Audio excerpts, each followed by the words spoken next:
Hello everyone, welcome back to Ansarkari. Let's start with today's important articles.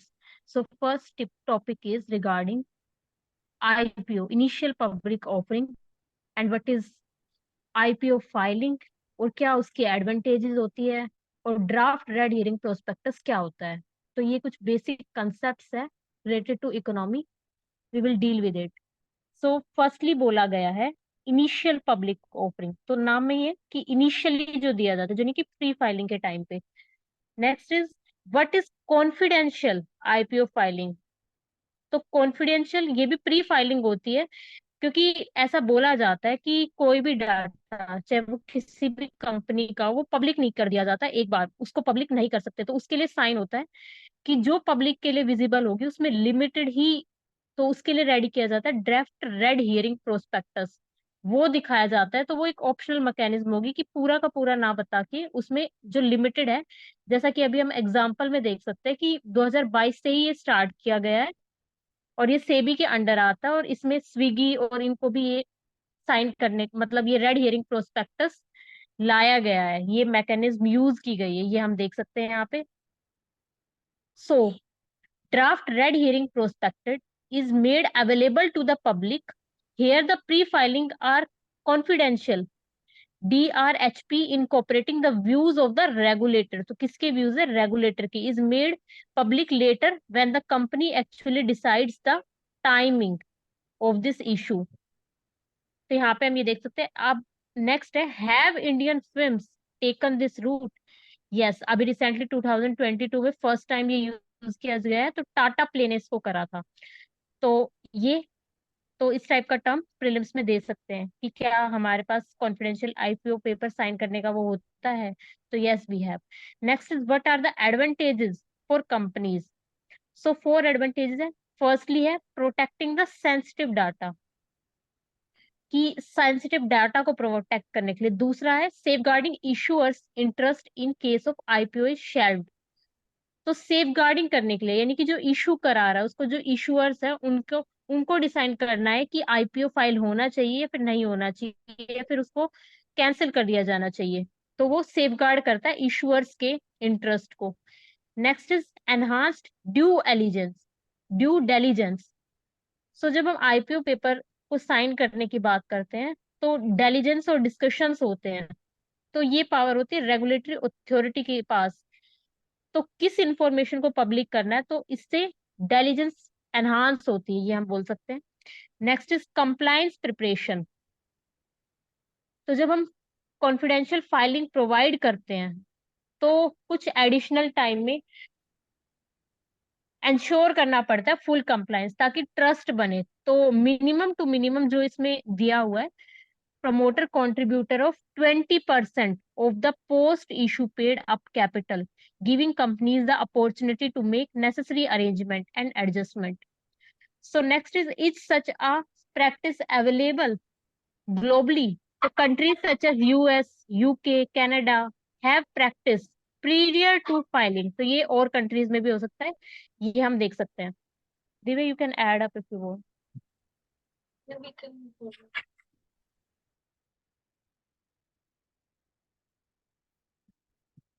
Banjar राष्ट्रीय park में गणना की जाएगी पक्षियों के लिए या फिर जो भी प्रजाति वहां पर शामिल है. तो यहाँ देखा जा रहा है किस तरह से विश्व धरोहर ग्रेट हिमालयन राष्ट्रीय पार्क क्षेत्र में के अंदर जो जैव विविधता के देखा जाता है उसको किस तरह से, जहाँ पर पर्यटन के लिए या फिर प्रकृति से संबंधित अनेक प्रकार के भ्रमण या फिर ट्रैकिंग जैसे कार्य किए जाते हैं. वहां पर दुर्लभ प्रजाति पाई जाती है एक पक्षी की जिसका नाम है जाजूराना, जो कि दुनिया भर में विलुप्त होने की कगार पर है.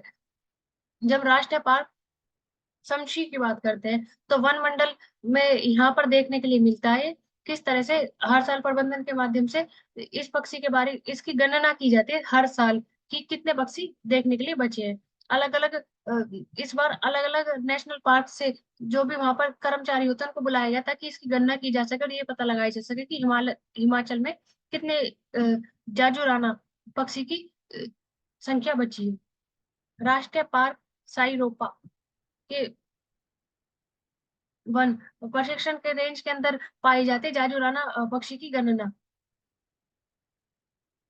अलग अलग नेशनल पार्क से संबंधित व्यक्तियों को बुलाकर यह आयोजन कराया गया है। जलते जंगल सुलगते सवाल। तो यहाँ हम देख सकते हैं पिछले कुछ दिनों से देखने के लिए मिला है किस तरह से जो उत्तराखंड के गढ़वाल या फिर कमाऊ जो जैसा एरिया है वहां पर निरंतर जो जंगल में आग है वो बढ़ती जा रही है, जहां पर जंगल माफिया भू माफिया भी इस आग के लिए काफी हद तक जिम्मेदार है। तो हम देख सकते हैं अगर हम बात करें उत्तराखंड के भौगोलिक क्षेत्रफल की तो वो 53,483 किलोमीटर का है, जिसका 86% हिस्सा पहाड़ों से पहाड़ है तथा 65% हिस्सा जंगलों से ढका हुआ है, जिसमें 700 हेक्टेयर से भी ज्यादा जंगल आग की चपेट में आ चुके हैं। यहाँ पर अलग अलग प्रकार की प्रणाली अपनाई गई थी ताकि आग को रोका जा सके, लेकिन वह भी कारगर साबित नहीं होती। जैसे क्रू सेंटर जैसे सेंटर्स की स्थापना की गई थी। वहीं जब हम आंकड़े देखते हैं कि 2000 नवंबर 2023 से लेकर मार्च 2024 तक 32 हेक्टेयर जंगल जल गया, लेकिन एक केवल 1 से 26 अप्रैल के बीच में 657 हेक्टेयर जंगल जल गया। अगर हम औसत लगाए तो प्रतिदिन 25 हेक्टेयर से अधिक जंगल जलकर राख हो जाता है। सिर्फ जंगल ही नहीं जलता, उसके साथ साथ जो वन संपदा है या फिर जो प्रदूषण के कारण है वो बढ़ता है। जंगल में आग के कारण जीव जंतुओं की 4,500 से ज्यादा प्रणालियों प्रजातियों की जो अस्तित्व है वो खतरे में पड़ गया। निरंतर उनकी कमी आती जा रही है। हम देखते हैं कि किस तरह से प्राकृतिक सूखे पेड़ या फिर पत्तों की वजह से या फिर जो इस समय कृषि की पद्धति अपनाई जाती है उसमें के कारण भी होता है। वहीं मवेशियों के लिए जो जगह को साफ करने के लिए वहां पर अन्य चारागाह उगाने के लिए जो पुराने या फिर सूखे पत्ते होते हैं उनमें आग लगा दी जाती है, जो एक कारण है आग लगने का। जब हम 2004 की भारतीय वन सर्वेक्षण ने वर्ष 2004 में अमेरिकी अंतरिक्ष एजेंसी नासा के उपग्रह की मदद से सरकार राज्य जंगलों को आग की घटनाओं के लिए चेतावनी दी थी। किस तरह से 2017 में सेंसस तकनीक की मदद से रात को भी यहाँ पर निगरानी रखी जाती है ताकि इस प्रकार की घटनाएं ना हो, ताकि इन्हें रोका जा सके। लेकिन देखने के लिए मिलता है कि यह अत्यधिक कारगर साबित नहीं होती। किस तरह से इन्हें रोका जाए तथा जो आग बढ़ती जा रही है उसको रोकने के लिए क्या किया जा सकता है। जो वहाँ के व्यक्ति हैं या फिर जो वहाँ के रहवासी हैं उनको इसमें जोड़ा जा सकता है। रिमोट सेंसिंग जैसी प्रक्रियाओं को प्रयोग में लाया जा सकता है। बायो मास हटाने की तैयारी की जा सकती है कि इनको किस तरह से नियंत्रित किया जाए। जो प्रकृति के सूखे पत्ते या फिर जो भी अन्य सामान होता है उसको खुले में डालने की जगह गड्ढा खोदकर उसके अंदर डाला जा सकता है ताकि वो कुछ समय के बाद खाद के अंदर परिवर्तित हो जाए या फिर मिट्टी की गुणवत्ता को बढ़ाए, ना कि आग के काम आए। और इसके अलावा जागरूक किया जा सकता है लोगों को कि इस प्रकार की घटनाएं ना घटित हो। और इससे संबंधित जब व्यक्तियों की बात करते हैं तो 90 से 95% आग मानव निर्मित होती है, तो उसको रोकने के लिए कड़े प्रबंध और कानून किए जा लगाए जा लाए जा सकते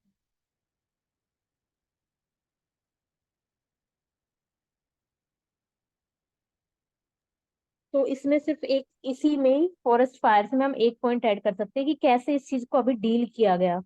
तो यहाँ से हम दो लर्निंग्स ले सकते हैं। फर्स्टली, अगर ऐसी सिचुएशन देखी गई तो उससे हम एक लर्निंग ले सकते हैं कि वो एक तरीके से कैटलिस्ट की तरह एक्ट करना चाहिए कि इन फ्यूचर ऐसी कंडीशन ओरिजिनेट ही ना हो पाए, कि कोई ना कोई ऐसा सिस्टम बनाया जाए, इतना अवेकन होके सोचा जाए। दूसरा, इस आग को बुझाने के लिए आईएएफ हेलीकॉप्टर्स का यूज करके तब उन्होंने उसको फ्लेम को बुझाने की कोशिश की गई है। तो ये दो स्टेप हम देख सकते हैं कि टेक्नोलॉजी का यूज और एक तरीके से जो सिचुएशन जो क्राइसिस अराइज हुआ उसको एक कैटलिस्ट की तरह एक कंसर्न्ड एक्शन लिया जाना चाहिए। तो ये दो पॉइंट्स हम यहाँ से देख सकते हैं। हैं। तो यहाँ दिखाया गया है पेंगोलिन नामक जीव जो कि लुप्त रेयर और एंडेंजर प्रजाति के अंदर आता है। तो पेंगोलिन नाम से जाना जाता है। इसकी कीमत 15 लाख बताई जाती है, जो कि इसके शिकार का या फिर इस तरह की कारणों का एक मुख्य कारण देखने के लिए मिलता है।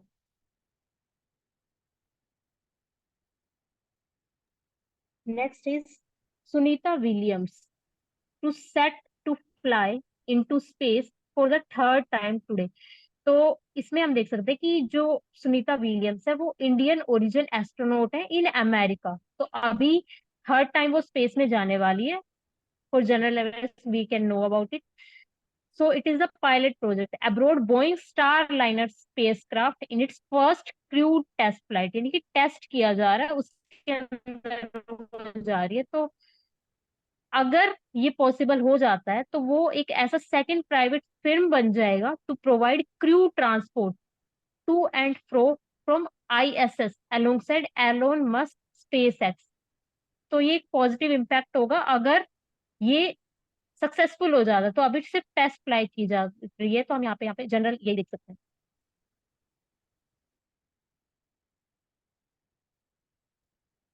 Next is GI tag for garlic, a nod to heritage preservation. तो यहाँ पे हम बात करेंगे ज्योग्राफिकल इंडिकेशन की। तो अगर हम इसका वो देखें, ज्योग्राफिकल इंडिकेशन बोर्ड वो तमिलनाडु में है जो इसको टैगिंग देता है, हम ये देख सकते हैं। तो इंडियन गार्लिक को मिला है that is originating from Riawan in the district Ratlam, Madhya Pradesh. तो ये हम आइडिया। और जीआई टैग क्यों दिए जाते हैं? It is the realm of agriculture. तो यहाँ पे वर्ड देख सकते हैं, realm of agriculture and trade. So, with the attainment of GI tag, Indian garlic joins the rank of 13 other species cultivated in India. तो अब 13 हो गए, हम ये देख सकते हैं इस डेजिग्नेशन के बाद जो जीआई टैग, अगर हम इंडिया की बात करें तो। So GI tag administered by the registrar of geographical indications under the department, देख सकते हैं, of promotion of industry and internal trade. और मिनिस्ट्री कौन सी है? कॉमर्स एंड इंडस्ट्री है। So it not only elevates the status of garlic but also hold the promise of better prices for spice farmers, की जो उसको उगा रहे हैं उनके लिए भी होगा। नेक्स्ट इज हम यहाँ पे बात कर सकते हैं बयादगी चिल्ली की। तो कहाँ पे मिलती है? कर्नाटका में। गुंटूर चिल्ली कहाँ पे मिलती है? आंध्र प्रदेश में। तो जनरल आइडिया रख सकते हैं। अपार्ट फ्रॉम दिस हम कुछ कन्वेंशन की बात कर सकते हैं। तो फर्स्ट एक आर्टिकल 1 2 और 1 10 ऑफ पेरिस कन्वेंशन बात करता है protection of industrial property as an element of IPR. तो ये हम देख सकते हैं trade related expects of intellectual property rights के बारे में बात कर रहे हैं कि ये कवर्ड है अंडर आर्टिकल 22 एंड 24। तो एक एग्रीमेंट किया जाता है। तो जैसा कि हमें पता है गैट पहले था, उसके बाद डब्ल्यूटीओ ने उसको रिप्लेस करके वो आ गया था, I think in 1995। So Article 22(1) delineates geographical indications as indication that specify a product's origin in the territory of a member or a availability and use GI tags। तो हम यहाँ पे प्रॉपर डेफिनेशन भी देख सकते हैं कि इंडिकेशन स्पीसीज के मतलब किस बिहाफ पे वो दी जाती है। So GI tag also serve as a shield against imitation and counterfeit products while empowering। तो ये फार्मर्स को भी एम्पावर कर रहा है, प्रोडक्ट को भी एक अलग एलोकेशन दिया जा रहा है, हम ये बोल सकते हैं। और अगर हम इसकी बात करें तो किस इंडिया में कब से कौन सा एक्ट था? तो इट मीन्स ये एक्ट के थ्रू पास हुआ है। इसको बोला जाए कि ये स्टैट्यूटरी, तो उस हिसाब से हम देख सकते हैं कि एक एक्ट के अंदर आता है। Geographical indication of goods registration and protection act 1999। So हम यहाँ से देख सकते हैं जी। Divya, you can add up. GI tag के साथ साथ हम देख सकते हैं कि उस प्रोडक्ट को वन डिस्ट्रिक्ट वन प्रोडक्ट की लिस्ट में शामिल किया जा सकता है, ताकि जो भी उसकी इनकम को इंक्रीज किया जा सके और उस पर्टिकुलर स्पेस को बढ़ाया जा सके। इसके अलावा जैसे काफी प्लांट्स होते हैं जो वनरेबल या फिर इस तरह की कंडीशन में आते हैं, तो उनको भी जीआई टैग या फिर इस तरह की प्रणाली के साथ जोड़ा जा सकता है ताकि उनको संरक्षण दिया जा सके।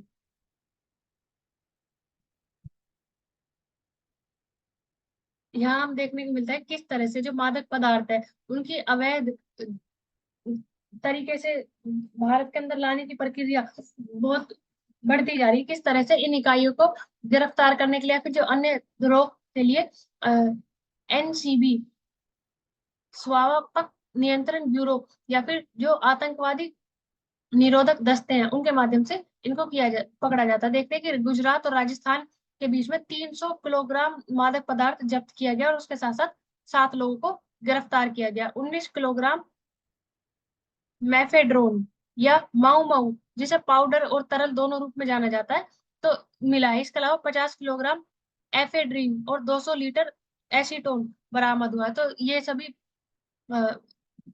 ड्रग्स की फॉर्म्स में यूज किए जाते हैं या फिर इसमें पाए जाते हैं, तो उनको देख सकते हैं। इसके अलावा हम देखते हैं कि नाइजीरिया के 11 इंसानों को गिरफ्तार किया गया जिनके पास 1.61 करोड़ रुपए की कोकीन तथा अन्य मादक पदार्थ जब्त किए गए हैं। मानव तस्करी रोधी प्रकोष्ठ की एक टीम ने इनको गिरफ्तार किया है। इसके अलावा हम देख सकते हैं कि गुजरात में पाकिस्तान नौका से 600 करोड़ के मादक पदार्थों को जब्त किया गया जिनके साथ साथ 14 व्यक्तियों को गिरफ्तार किया गया। इसमें एनटीएस आतंकवादी रोधी दस्ते और एनसीबी का के माध्यम से किया गया। इसके साथ साथ हम देखते हैं अरब सागर में भारतीय नौका से 173 किलोग्राम नशीले पदार्थ को जब्त किया गया। तो यहाँ हम देख सकते हैं कि किस तरह से जब हम बात करते हैं अरब सागर की, उस साइड से अधिक इस तरह की समस्या हमें देखने के लिए मिलती है। इसका एक कारण अफगानिस्तान और जो इस तरह का एरिया है जहाँ पर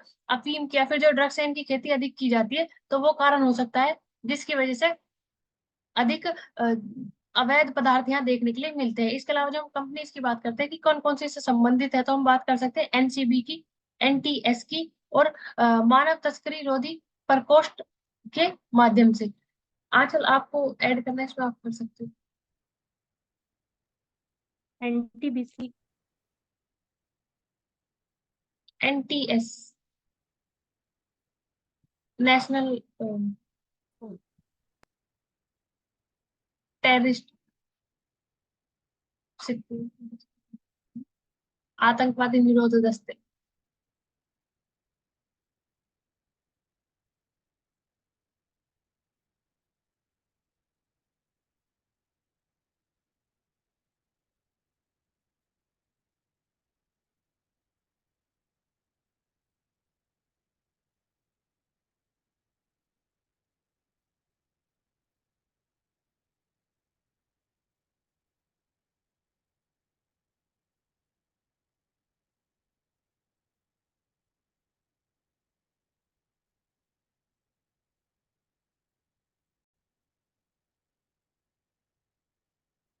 free down in life with this 5 principles. हम देखते हैं कि किस तरह से the whole world is changing, all peoples in the world are changing, their minds are changing, so everything is changing, but people grab and hold the some negativity in here and there। तो हम देख सकते हैं किस तरह से negativity को छोड़ा जा सकता है और किस तरह से हम चेंज को अपना सकते हैं। उसके लिए 5 प्रिंसिपल्स है जो इन सारी चीजों में हमारी हेल्प कर सकते हैं। एक होते हैं फॉरगिवनेस, कि हम दूसरा है सिंसियरिटी, तीसरा है कंपैशन, चौथा है कंटेनमेंट और पांचवा है truth.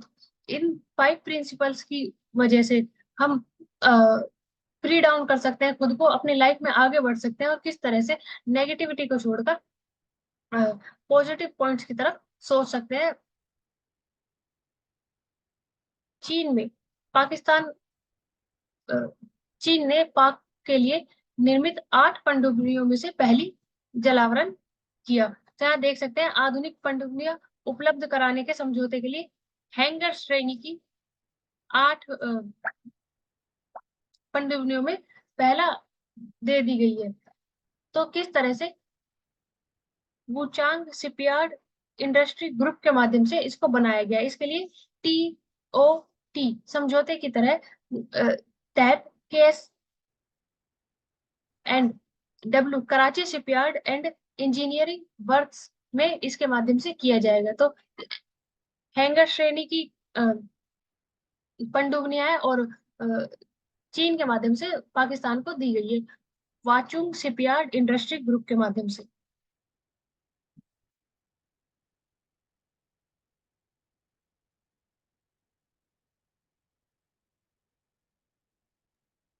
Next is banking supervision. BIS betrays a Western bias. So countries like India and China must ensure any global norms are adapted to fit their unique developmental national priorities. तो यहाँ हम बात करेंगे BIS, क्या उसमें RBI included है या नहीं है, कितनी कंट्रीज है, क्या उसका वर्क कल्चर है, क्या उसका ऑब्जेक्टिव है, तो इस पूरे टॉपिक पे हम डिस्कशन करेंगे। सो BIS stands for bank for international settlement. तो अगर हम यहाँ पे इसका देखा जाए तो इसका हेडक्वार्टर कहाँ है, हेडक्वार्टर इन स्विट्जरलैंड। और अभी रिसेंटली मीटिंग हुई है, तो इंटरनेशनल कॉन्फ्रेंस की गई है अप्रैल 24, तो वो बासल में हुई। तो बासल की अगर एग्जैक्टली लोकेशन देखा जाए तो स्विट्जरलैंड के नॉर्थ वेस्टर्न रीजन में बासल पड़ता है, वहां पे ये इंटरनेशनल कॉन्फ्रेंस हुई है। सो कुछ कोर प्रिंसिपल्स भी साइन की जाती है, ये सारे ही बैंक्स करते हैं ताकि एक बैंकिंग का जो पूरा सुपरविजन सिस्टम है वो एनहांस हो सके और स्ट्रांगली वर्क करे। नेक्स्ट हम यहाँ पे बात कर सकते हैं कि ऑब्जेक्टिव क्या है। तो this organization aids central banks in the pursuit of monetary and financial stability में रोल प्ले करता है थ्रू इंटरनेशनल कॉम्परेशन। और कितनी कंट्रीज इसमें इंक्लूडेड है, 63 मेंबर कंट्रीज है। क्या उसमें आरबीआई है? Yes, RBI is there. तो यहाँ पे हम बात कर सकते हैं core principles incorporate banking experience to enhance original 29 principles यहाँ थी, establishing them as de facto minimum standards for prudent bank regulation and supervision. यहाँ पे हम तो इसमें कुछ प्रिंसिपल्स क्लाइमेट फाइनेंशियल रिस्क से भी रिलेटेड है, डिजिटलाइजेशन के बारे में बात करें उसमें भी है, नॉन बैंकिंग फाइनेंशियल इंटरमीडिएट्स के बारे में बात करें तो कुछ प्रिंसिपल्स उससे रिलेटेड भी है। और अगर प्राइवेट ओनरशिप की बात करें तो मिनिमम और गवर्नमेंट इंटरवेंशन को कंपेयर करके वो उस टाइप का ही भी प्रिंसिपल उसमें मेंशन्ड है। तो इंडियन बैंकिंग मॉडल की बात करें तो गवर्नमेंट इन्वॉल्वमेंट ज्यादा है, ऐसा हमें पता है। तो जब फाइनेंशियल क्राइसिस हुआ था 2008 में और साउथ ईस्ट एशियन क्राइसिस हुआ था, उस टाइम पे एक ट्रस्ट फैक्टर ने बहुत बड़ा रोल प्ले किया इन द फाइनेंशियल सेक्टर। तो तो बीआईएस स्टैंडर्ड तभी से ही हम मतलब देखते हैं।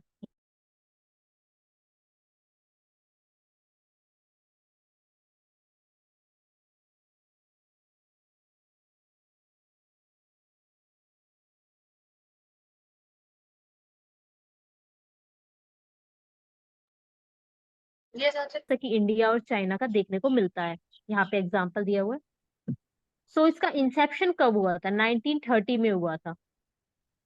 तो BIS has never had an Asian as its general manager. तो हम यहाँ पे ये देख सकते हैं कि एशियन का कोई भी उसका जनरल मैनेजर नहीं बना है। तो ये एक की लर्निंग है यहाँ पे। दो ये आरबीआई इसमें इंक्लूडेड है मेंबर कंट्रीज में, और एशियन अभी तक एक भी इसका जनरल मेंबर नहीं बना है। तो मेनली जो अगर बात करें गवर्नर्स है, उसका एक्स ऑफिशियल स्टेटस होता है for the US, UK, Germany, France and Italy में। तो ये वेस्टर्न सेंट्रिक गवर्नेंस है, लेकिन इसमें इंडिया भी वर्क कर मतलब उसके साथ वर्क करते हैं, हम ये बोल सकते हैं। अपार्ट फ्रॉम दी, जैसे हम आईएमएफ की बात करते हैं तो सेम वर्ल्ड बैंक आईएमएफ उसकी तरह ही क्राइसिस के टाइम पे बीआईएस का भी बहुत बड़ा रोल है। सो ये एक फाइनेंशियल स्टेबिलिटी लाने में हमें हेल्प करता है, ओवरऑल हम ये बोल सकते हैं, और बैंकिंग सुपरविजन में।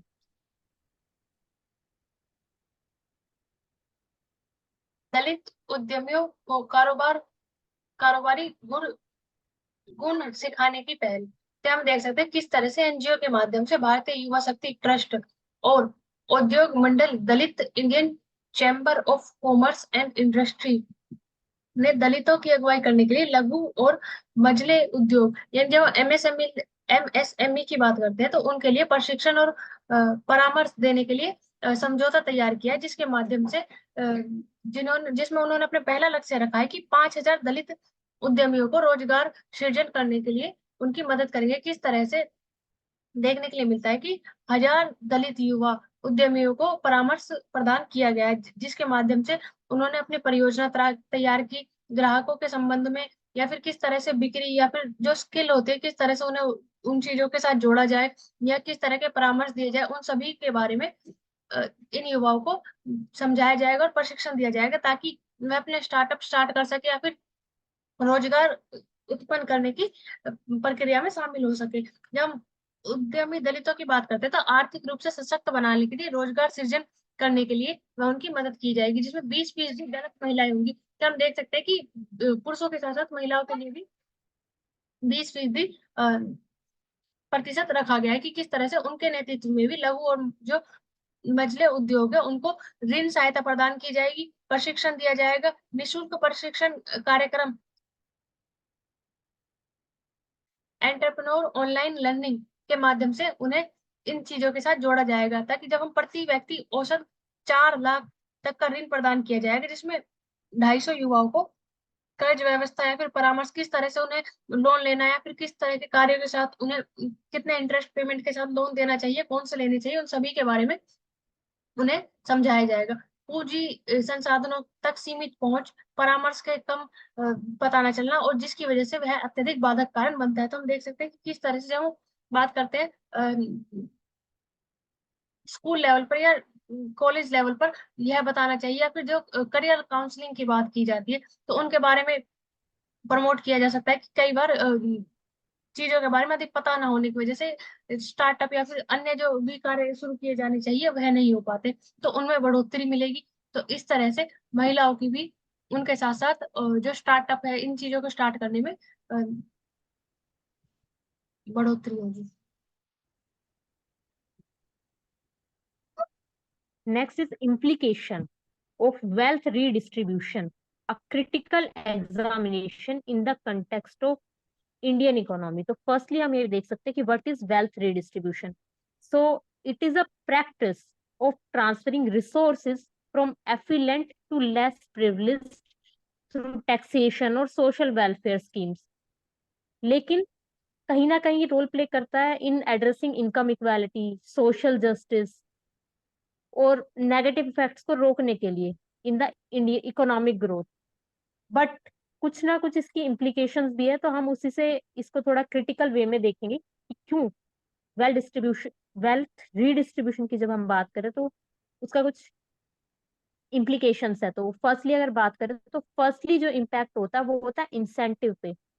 तो यहाँ पे बोला जाता है कि जब हम वेल्थ रीडिस्ट्रीब्यूशन ज्यादा कर देंगे तो कहीं ना कहीं जो वर्क का इंसेंटिव है, यानी कि प्रोत्साहन है किसी भी चीज का या फिर एनकरेजमेंट है, वो कम हो जाएगा। कि आपको पता है कि आपको मिल जाएगा, तो उससे इंसेंटिव क्रिएट होने की जगह डिसइंसेंटिव क्रिएट हो जाएगा इन द प्रोडक्शन प्रोसेस। दूसरा अगर हम बात करें तो मार्केट इंसेंटिव की बात की जाए तो उस वो भी डिस्टॉर्ट हो जाएगा बाय रीडिस्ट्रीब्यूटिंग द वेल्थ। तो कहीं ना कहीं इनएफिशिएंस देखी जाएगी, प्रॉपरली कैपिटल लैंड लेबर मतलब वर्क कल्चर थोड़ा सा डिसबैलेंस हो जाएगा, ये हम बोल सकते हैं। Next is impact on savings and investment पे, कि जब आपको स्कीम्स टैक्स उसके थ्रू आपको लेस प्रिविलेज, तो सेव करना क्यों चाहेंगे लोग, तो उस तरीके से वो वाली उसके सेविंग और इन्वेस्टमेंट पे भी इम्पैक्ट होगा। और अगर सेविंग नहीं होगी तो आप किसी और चीज में इन्वेस्ट कैसे करोगे, वो एक क्वेश्चन उठता है। Apart from this dependency and reduced initiative, तो इससे डील करता है। इसमें होता है कि सेल्फ रिलायंस की जब हम बात कर रहे हैं तो वो उसको एनकरेज करने की जगह एंड डिस्करेज करेगा। Next is physical sustainability. तो जब हाई लेवल ऑफ रीडिस्ट्रीब्यूशन हो जाएगा तो कहीं ना कहीं जब हम गवर्नमेंट के बजट की बात करते हैं तो उनके ऊपर एक प्रेशर क्रिएट हो जाएगा, तो सारा का सारा रोल गवर्नमेंट ही करेगी, तो इंडिविजुअल का रोल कहाँ पे आएगा फिर, ये हम बोल सकते हैं। तो वहां से पब्लिक सर्विसेज का ही क्राउडिंग आउट रिसोर्स होता रहेगा, ये हम बोल सकते हैं। तो एजुकेशन, हेल्थ केयर, तो इनमें तो हमें फोकस करने की जरूरत है, लेकिन सिर्फ अकेले गवर्नमेंट ही क्यों झेले, तो वो एक क्वेश्चन उठता है। तो फिजिकल सस्टेनेबिलिटी लाई कैसे जाएगी अगर एक ही चीज पे आप इतना। नेक्स्ट चीज हम बात कर सकते हैं, जैसा कि हम ऑलरेडी देख भी चुके हैं इसको, inherent tax is levied on money और property inherited from deceased person.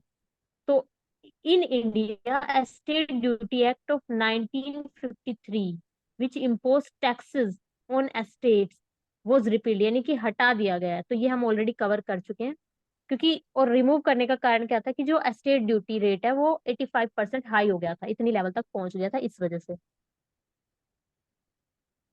Divya.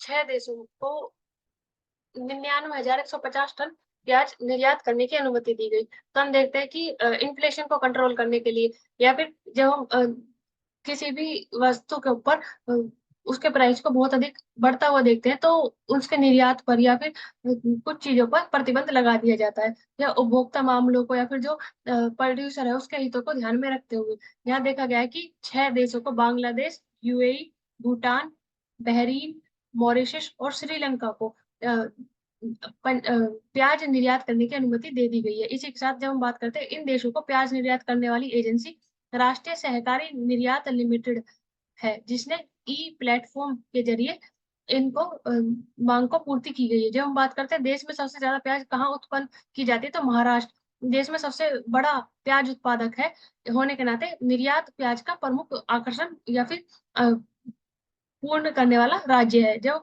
मध्य पूर्व और कुछ यूरोपियन देशों में भी निर्यात करने की अनुमति दे दी गई है। बीज, उच्च कीमत और अच्छी कृषि पद्धति को अपनाने के लिए सफेद प्याज की उत्पादन लागत अधिक होती है। जब हम देखते हैं कि उनके जो बीज है उनके बहुत अधिक मात्रा कीमत में देखने के लिए मिलते हैं, तो उसके लिए भी सामान्य प्याज की तुलना में उनके जो प्राइस है वो अधिक होते हैं, देखने के लिए मिलते हैं।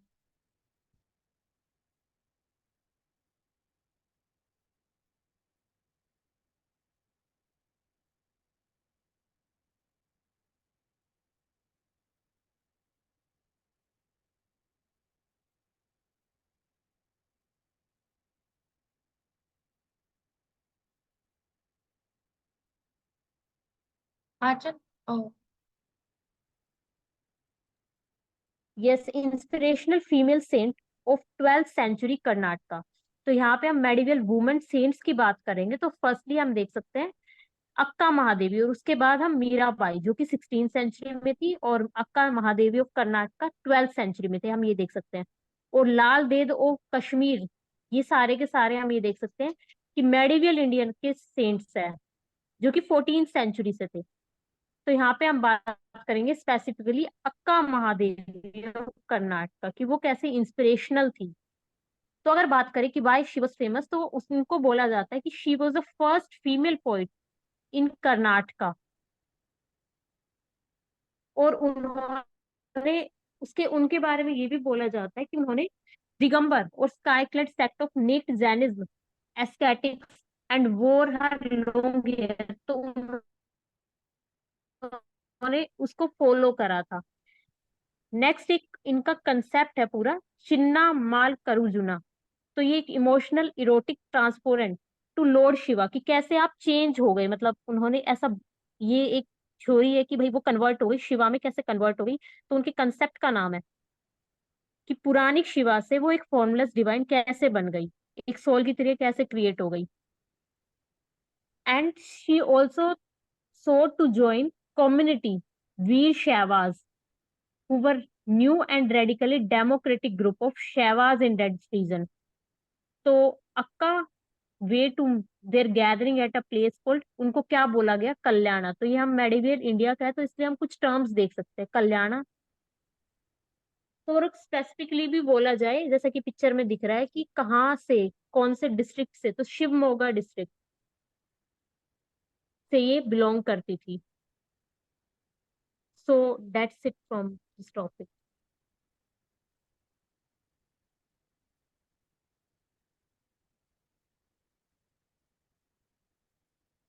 तो अब इस हम टॉपिक में हम देख सकते हैं कि कुछ इंटरेस्टिंग फैक्ट होगी जब हम रिजर्वेशन ऑफ इंडिया की बात करते हैं।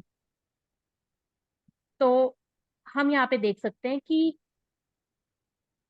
क्या इंडिया में रिजर्वेशन प्रोवाइड होती है। Yes there is. तो उसका भी एक अलग पर्पस है क्यों होती है, तो हम पूरा उसको ट्रेस करेंगे। तो फर्स्टली ओल्डेस्ट रिजर्वेशन पॉलिसी कब हुई थी, जब इंडिया ने इंडिपेंडेंस गेन नहीं की थी उससे पहले। तो गवर्नमेंट ऑफ इंडिया एक्ट 1935। तो रिजर्वेशन ऑफ सीट की बात वहां से आई इन द लेजिस्लेटिव बॉडीज। और अगर हम कॉन्स्टिट्यूशनल प्रोविजन की बात करें, तो कौन से आर्टिकल्स है, article 15(4) and 16(4) empower the state to make special provisions for the advancement of socially and educationally backward classes including SC STs and other backward classes. यहीं पे अगर हम कोटा परसेंटेज की बात करें, तो उस पे भी बहुत सारे डिबेट हुए थे, हमें पता है। तो SC and STs in government jobs and educational institution at the centre level is 15% and 7.5%। और वहीं पे बात हो जाए कि OBC डिमांड भी ज्यादा करी थी, और फिर मैक्स तो रिजर्वेशन अप टू 27% दिया गया depending upon the state policies. Next is creamy layer का कंसेप्ट आया। तो इंदिरा स्वाहानी जजमेंट हमें पता है 1992, तो उससे ये डील करता है।